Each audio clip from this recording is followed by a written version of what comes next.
संत रामपाल महाराज को किसान रत्न के रूप में सम्मानित किया जा रहा है। 20,000 6 इंची पाइप, 10 मोटर, और बोले सरकार ने जो मदद नहीं की वो संत रामपाल महाराज ने की। मैं उसके दूसरे ही दिन बरवाला पहुंचा लेटर हेड लेके मेरा पंचायत का। तो क्या है संत रामपाल महाराज के शिष्य? हिसाब से सतयुग ही आ जाएगा, एमएलए एमपी मंत्री सबको लिखा। उन्होंने कहता हूँ कि रामपाल जी भगवान है, दावे के साथ कहता हूँ। सर इतना कॉन्फिडेंस कैसे आपके अंदर, ऐसा क्यों? मतलब राजनीति में जाना गलत क्या? आप संत रामपाल जी महाराज एक सच्चे इंसान है, सच्ची मदद करने वाला इंसान है। तो सरपंच है, काफी जो गांव के लोग हैं आपको सल्यूट करते होंगे, तो रिजाइन देने के लिए भी तैयार हूँ। इतना दलदल में फंसा हुआ हूँ बहन जी, लेकिन मेरे घर में हुक्का नहीं है। पसर के घुटनों के बल जाऊँ, उस आश्रम में जाऊंगा। जो भी सच बोलता है वो देशद्रोही कहलाएगा इस देश।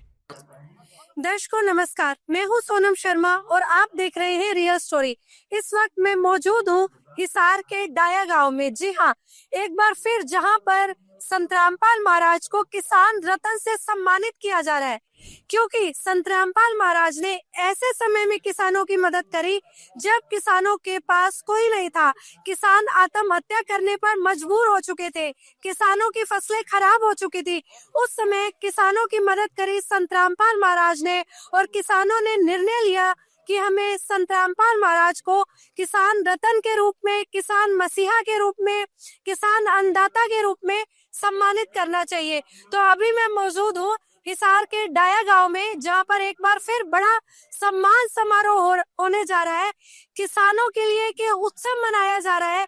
किसानों की आस्था थी, जो वो आस्था को जिसने सम्मान दिया वो है संत रामपाल जी महाराज। किसानों की मेहनत को जिसने इज्जत दी वो है संत रामपाल जी महाराज। तो अभी हम अंदर चलेंगे और देखेंगे यहाँ का नजारा। बिल्कुल आपको हर एक चीज से रूबरू कराएंगे। जो आज यहाँ पर किसान आए हैं, संत रामपाल महाराज के शिष्य आए हैं, और भी जो लोग आए हैं, वो किस नजरिए से संत रामपाल महाराज को देखते हैं। तो चलिए बात करते हैं और जानते हैं ये संत रामपाल महाराज को किस नजरिए से देखते हैं, इनका क्या कहना है संत रामपाल महाराज के बारे में। सर नमस्कार। नमस्कार बहन जी। सर सबसे पहले तो ये बताइए आप है कहाँ से और कौन है आप? मैं महेंद्र सिंह, सरपंच प्रतिनिधि, गांव गानपुरा कला, ब्लॉक तोशाम, जिला भिवानी से हूँ। सर यहाँ पर संत रामपाल महाराज को किसान रत्न के रूप में सम्मानित किया जा रहा है, क्योंकि संत रामपाल महाराज ने किसानों की ऐसे समय में मदद करी जब किसान आत्महत्या करने पर मजबूर थे। तो सर क्या आपके गांव में भी किसानों की जो संत रामपाल महाराज ने कुछ राहत वहां पर भी पहुंचाई? मैं अभी कुछ दिन पहले ब्लॉक में बैठा था, मेरे पास 4-5 सरपंच और थे। तो मेरे गांव के बिल्कुल नजदीक एक सागबन गांव है, वहाँ जो है ड्रेन का पानी टूट के उस गांव को इतना तबाह किया कि मतलब मेरा एरिया ही परेशान हो गया था वहाँ पे। तो उस सरपंच ने मेरे को बताया कि भाई महेंद्र, आपके गांव में भी अगर पानी है तो आप संत रामपाल महाराज जी से मिलो। मैंने कहा भाई आपको क्या मदद करी उन्होंने? बोला अरे पूछो मत, मेरे गांव को देखो जाके, 20,000 6 इंची पाइप, 10 मोटर, और बोला सरकार ने जो मदद नहीं की वो संत रामपाल महाराज ने की। तो मैं बहन जी उनकी बात सुन के दंग रह गया। मैं उसके दूसरे ही दिन बरवाला पहुंचा लेटर हेड लेके मेरा पंचायत का। मैंने भी प्रस्ताव लिखा। तो मेरे गांव में बाढ़ का पानी तो नहीं था, लेकिन बरसात के पानी से जोड़ भर के ओवरफ्लो हो के गांव में आ गया था पानी। तो मैंने वहां पर जाके मेरी एप्लीकेशन भी लगाई हूँ भगत जियों के पास। तो वो कहने लगे भगत जी पहले तो हम जहाँ पर अनाज बोना है, खेत पानी के भरे हुए हैं, वो खाली करेंगे, उसके बाद जो जोड़ वगैरह का पानी है आपकी मदद जरूर करेंगे, आपके गांव में पहुंचेंगे। तो वो सर क्या है संत रामपाल महाराज के शिष्य? हाँ आए जी, बिल्कुल 1 हफ्ते बाद वो आए। उन्होंने वहाँ की स्थिति देख के बोला हम आपकी हर संभव मदद करेंगे और पहुंचेंगे। तो सर आप एक सरपंच हैं, आप पूरे गांव का प्रतिनिधित्व करते हैं, और यहाँ पर आप देख रहे हैं संत रामपाल महाराज ने 500 प्लस गांव में मतलब बहुत ज्यादा मदद की रही है। और एक और मुहिम छेड़ी है संत रामपाल महाराज ने, मतलब जो कोई भी भूखा नहीं सोएगा, गरीबों के मकान बनवा रहे हैं। तो सर आपको क्या लगता है ये जो मुहिम है ये कैसे बदलाव लाएगी समाज में, क्योंकि इतनी महंगाई का जमाना है, मतलब क्या बदलाव आएगा इससे समाज में? इससे तो समाज में इतना फर्क पड़ेगा बहन जी। मैं तो ये कहूँ कि इनके जो विचार मैंने सुने हैं, अगर उसके ऊपर चला जाए ना तो एक हिसाब से सतयुग ही आ जाएगा। आज जैसा माहौल मेरे देश में बना हुआ है उसको देखते हुए और कोई इसको नहीं बदल सकता, सिर्फ महाराज जी बदल सकते हैं, और कोई बदलने वाला मेरे ख्याल से तो है नहीं, जहाँ तक मेरा विचार है। सर आपको क्यों लगा कि मुझे संत रामपाल महाराज से मदद मांगनी चाहिए, सरकार के पास क्यों नहीं गए आप? आपको कोई उम्मीद नहीं है कि सरकार, क्योंकि ये काम तो सर सरकार के हैं और आज एक संत कर रहे हैं ये काम, तो सर क्या कहेंगे इसके बारे में? मैंने इसके लिए एमएलए, एमपी, मंत्री सबको लिखा। उन्होंने कहा आपकी मदद करेंगे, लेकिन कोई आया नहीं। और महाराज जी को जैसे ही मैंने गया, उसके 7वें दिन आके उन लोगों ने कहा कि आपकी मदद हम करेंगे। तो मेरे को भरोसा है कि वो, क्योंकि मेरे आसपास के गांव में उन्होंने पाइप और जो फसल बोने की जमीन थी वो बिल्कुल खाली करके उन्होंने फसल उगवा दी उसके अंदर, इसलिए मेरे को भरोसा है।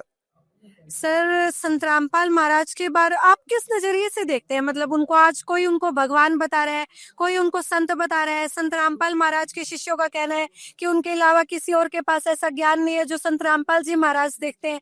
आप उनको किस नजरिए से देखते हैं? केवल एक समाज सेवी, या एक भगवान, या फिर एक केवल संत, या फिर मतलब इस टाइप से देखते हैं कि वो केवल एक ऐसे कार्य कर रहे हैं, शायद वो राजनीति में आना चाहते हो? क्योंकि हम देखते हैं सर, कोई भी अगर कोई इस टाइप के कार्य करता है ना, उसके आगे जाके मंशा होती है कि मैं राजनीति में आऊंगा। आपका क्या नजरिया है संत रामपाल जी महाराज को लेके? मैं राजनीति के लिए आपको ये बता दूं, संत रामपाल जी महाराज के बारे में, अके एमएलए, एमपी तो दूर, इवन एक सरपंच जो खड़ा होता है उसका अनुयायी, उसको भी वो इजाजत नहीं देते हैं भाई राजनीति में मत जाओ, दलदल है, आप राजनीति की तरफ, तो उनका कोई रुझान है ही नहीं, वो आएंगे ही नहीं, मैं दावे के साथ कह सकता हूँ। दूसरी बात, एक दिन मैं फोन में देख रहा था कि कहीं पर किसी ने रामपाल जी को भगवान कह दिया, तो वहां के कई लोगों ने उसका विरोध किया।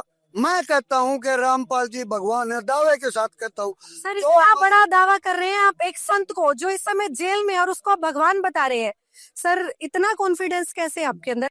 क्या बताऊं बहन जी, मेरे को, मैं पहले जुड़ गया था एक बार, और उनकी बिना इजाजत के मैं सरपंच खड़ा हो गया और सरपंच जीत गया। जीतने के बाद मेरे को पता चला कि हमारे नियम में, महाराज जी के नियम में, राजनीति में जाना, इलेक्शन लड़ना खिलाफ है। उन्होंने मेरे को आश्रम से बाहर निकाल दिया, तू जा राजनीति कर, मेरे काबिल नहीं है तू। सर ऐसा क्यों? मतलब राजनीति में जाना गलत क्या? आप एक मतलब एक गांव को आप हेड बन जाओगे, उस गांव को, बल्कि आप संत रामपाल जी महाराज के अगर शिष्य हो तो उस गांव को और अच्छे से चलाओगे।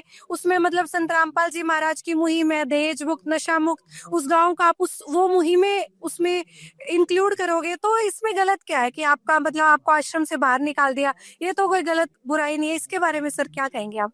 क्यों नहीं आ सकते राजनीति में संत रामपाल जी महाराज के शिष्य? राजनीति में इसलिए नहीं आ सकते बहन जी, अके सच का साथ हम दे नहीं सकते। सच जो है राजनीति में बोला ही नहीं जा सकता, चाहे मेरे से लिखवा लो आप। मैं एक गांव का सरपंच हूँ। आज जो भी आदमी गांव की जमीन दबा के बैठा, मैं उसको ये नहीं कह सकता तुम खाली करो, तुम अवैध हो, क्योंकि वो मेरे खिलाफ हो जाए, मेरे को भी डर लगता है। इसलिए राजनीति में मैं तो एक छोटी सी राजनीति करता हूँ कि सच नहीं बोला जा सकता, नहीं बोला जा सकता। राजनीति सच्चे आदमी की नहीं है, और संत रामपाल जी महाराज एक सच्चे इंसान है, सच्ची मदद करने वाला इंसान है। तो सर क्या भविष्य में आप दोबारा जुड़ना चाहेंगे संत रामपाल जी महाराज से और इस राजनीति को छोड़ना चाहेंगे? बड़ी, अभी तो आप सर सरपंच है, काफी जो गांव के लोग हैं आपको सल्यूट करते होंगे, तो आप उसको छोड़कर दोबारा संत रामपाल जी महाराज की शरण में आना चाहेंगे? मैं तो गुरुजी आदेश दें तो रिजाइन देने के लिए भी तैयार हूँ। इतना दलदल में फंसा हुआ हूँ बहन जी, कि एक तरफ गुरुजी और एक तरफ ये राजनीति। क्योंकि आज तक गुरुजी से मैं जैसे ही जुड़ा था, उन्होंने कहा भाई भगत जी हुक्का नहीं रखना। उसी दिन से आज मैं 2 बार सरपंच बन लिया, लेकिन मेरे घर में हुक्का नहीं है। आते हैं लोग, कहते क्या सरपंच है तू हुक्का नहीं रखता, मैं उनको सिर्फ फोटो लगा रखी वो दिखाता हूँ, भाई इनका आदेश नहीं है। बोला फिर तूने सरपंच नहीं बनना था? मैं गलती से बन गया बहन जी, मैं सच्चाई बता रहा हूँ, आगे मैं नहीं बनना। 2 साल मेरी बाकी है, जैसे ही ये पूरी होती है मैं पसर के घुटनों के बल जो उस आश्रम में जाऊंगा। सच का साथ देने वाला सिर्फ है तो संत रामपाल जी महाराज, और इस देश में कोई है ही नहीं, इस धरती में ही नहीं है बल्कि। सर धन्यवाद आपका बहुत बहुत।